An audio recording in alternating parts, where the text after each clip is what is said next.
आज हम बात करने वाले हैं विस्तृत उत्तरीय क्वेश्चन के बारे में, जो बहुत ज्यादा इंपॉर्टेंट है, बोर्ड एग्जाम में सबसे ज्यादा पूछा जाता है। तैयार कर लो क्योंकि ये इंपॉर्टेंट है और सारे क्वेश्चन का जवाब हम तुम्हें दे देंगे। इसको तुम्हें टेंशन लेने की आवश्यकता बिल्कुल 1% नहीं है।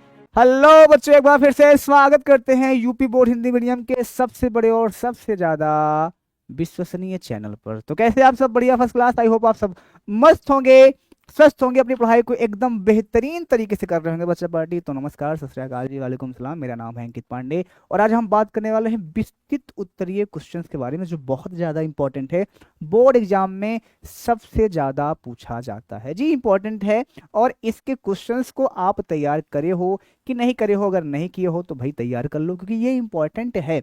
और अगर आपने इसको तैयार कर लिया है तो आप कमेंट में लिख दीजिएगा सर ये हमें तैयार है। नहीं किया है तो हमारी आज शाम को सेशन को नहीं, हमारी जो क्लास आने वाली है कल वाली, उस कल वाली क्लास में हम इसके सारे आंसर तुम्हें बता देंगे। ठीक है जी, चलिए स्टार्ट करते हैं फटाफट। तो अब हमारे पास जो पहला क्वेश्चन यहाँ पे है वो है जी, प्रत्येक के 2 उदाहरण देते हुए निम्नलिखित को समझाइए कि समन्वय, समूह, लिगेंड, उपसंयोजन संख्या, उपसर्ग, बहुफलक, हेमोलेप्टिक तथा हेमोलेक्टिक क्या होता है। इन सारी चीजें पे तुम्हें क्या देना जी, इसके तुम्हें जवाब देने हैं जी। क्या देने हैं? जिसके जवाब देने हैं, दिमाग के अंदर इसको डाल ले जी बहुत अच्छी तरीके से। ठीक है जी, अगला क्वेश्चन हमारे पास है, किसी जलीय विलयन की सांद्रता व्यक्त करने के लिए किसी 4 विधियों का उल्लेख कीजिए, प्रत्येक का एक उदाहरण दीजिए। This is the most important question है लाला।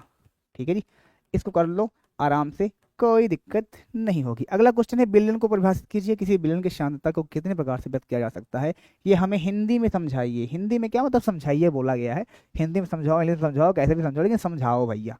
ठीक है जी, चलिए बहुत बढ़िया। आगे क्या क्वेश्चन है? आगे है, निम्नलिखित के सूत्र लिखिए, सफेद कशिश, नीला थोथा, हरा कशिश, मोहर लवण। ये तुम्हारा डी और एफ ब्लॉक का हो सकता है या उपतापयोजी यौगिक का हो सकता है। ठीक है जी, ये दोनों में यूज होता है। हाँ ठीक है, ठीक है। चलो जी आगे क्वेश्चन पे आते हैं। संक्रमण धातुएं उनके अधिकांश यौगिक अनुचुंबकीय होते हैं, ये तुम्हें बताना है। अगला है, संक्रमण धातुओं की कर्ण एंथैल्पी को मान उच्च होते हैं, क्यों होते हैं? बताइए, समझाइए और दिखाइए। सारी चीजों पे हमें बात करना है। ठीक है जी, इतनी बातें क्लियर है, कोई दिक्कत तो नहीं यहाँ पे? नहीं। चलो जी आगे, एक मिनट रुकना भाई साहब, यहाँ पे फोन आना स्टार्ट हो गया है। चलो जी स्टार्ट करते हैं आगे की तरफ। चलो अगला क्वेश्चन क्या है हमारे पास? अगला क्वेश्चन हमारे पास है, संक्रमण धातुएं सामान्यतः रंगीन यौगिक बनाती हैं, क्यों? वाई? इसका जिस चैप्टर ने, जिन बच्चों ने हमारे क्लास को देखा होगा, रणभूमि सीरीज को, उनको सारे क्वेश्चन पते होंगे, इसके सारे इनको क्वेश्चन के आंसर आते होंगे। और जिन्होंने नहीं देखा होगा प्लीज आपसे रिक्वेस्ट है कि आप वहां पे देख लीजिए, आपको क्लियर हो जाएगी सारी चीजें। ठीक है जी, चलिए बहुत बढ़िया है, स्टार्ट करते हैं आगे की तरफ। अगला हमारे पास है, प्रयोगशाला में क्लोरोबेंजीन बनाने की विधि का रासायनिक समीकरण दीजिए। अगला क्वेश्चन है, टिप्पणी लिखिए सनमेर अभिक्रिया पे। अगला क्वेश्चन हमारे पास है, सनमेर विधि द्वारा क्लोरोबेंजीन बनाने का रासायनिक समीकरण दीजिए। अगला क्वेश्चन है, क्लोरोबेंजीन का हैलोजन वाहक की उपस्थिति में हैलोजनीकरण किस प्रकार संबंधित होता है। ये सारे इंपॉर्टेंट क्वेश्चन हैं। इलेक्ट्रॉन रागी स्नेही प्रतिस्थापन क्या है? देखो ये इंपॉर्टेंट है, very very important question, very very important question है, दिमाग के अंदर डाल लियो। वेरी वेरी इंपॉर्टेंट मतलब बहुत ज्यादा इंपॉर्टेंट क्वेश्चन है ये, बहुत ज्यादा इंपॉर्टेंट मतलब इंपॉर्टेंट से भी इंपॉर्टेंट है, बहुत ज्यादा इंपॉर्टेंट। ठीक है जी, ठीक है। अगला है, क्लोरोबेंजीन क्रिया एक नाभिक नाभिक स्थिति प्रतिक्रिया, ये भी। चलो जी, डाइक्लोरोबेंजीन क्लोरोसल्फोनिक अम्ल, इंपॉर्टेंट। अगला क्वेश्चन है, टेक स्क्रीनशॉट।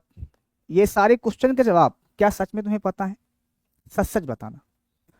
और अगर नहीं पता है, सारे क्वेश्चन आपस में मिले जुले हैं, एक दूसरे से रिलेट कर रहे हैं। ये क्वेश्चन 5 नंबर में पूछे जाते हैं और 20 नंबर का वेटेज होता है तुम्हारे बोर्ड एग्जाम में इसका। तो प्लीज, आता है तो ठीक है, नहीं आता तो टेंशन लेने की बिल्कुल आवश्यकता नहीं है। क्यों? क्योंकि अभी हम हैं, झुकेगा नहीं साला। है जी, है जी। चलो बहुत बढ़िया, आगे है जी, निम्नलिखित से आप क्या समझते हैं जी? हम तो कुछ नहीं समझते, आप अपना बताइएगा क्या समझते हो जी। ठीक है जी, ठीक है। तो एथिलीन बनाने का रासायनिक समीकरण दीजिए, टेक स्क्रीनशॉट। एंड हमारे पास क्या है जी? ये हाफ मैन ब्रोमाइड की अभिक्रिया द्वारा एथिलीन बनाने की रासायनिक समीकरण लिखिए। एथिलीन नाइट्रस समूह के साथ होने वाली अभिक्रिया का रासायनिक समीकरण लिखिए, ये है जी। ग्लूकोज की संरचना सूत्र लिखिए, इसकी 3 रासायनिक अभिक्रियाओं का वर्णन कीजिए, इनके पॉलीहाइड्रॉक्सी एल्डिहाइड का होना सिद्ध कीजिए।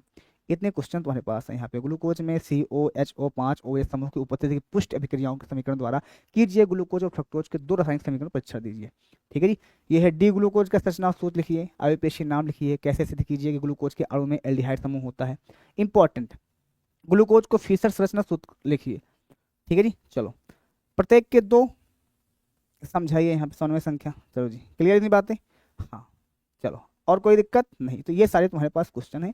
इस क्वेश्चन के जवाब किसको किसको पता है प्लीज एक बार हमें बताइएगा, जिसको जिसको पता होगा, और जिसको नहीं पता होगा उसको ही बताइएगा। सारे क्वेश्चंस का जवाब हम तुम्हें दे देंगे, इसको तुम्हें टेंशन लेने की आवश्यकता बिल्कुल 1% नहीं है।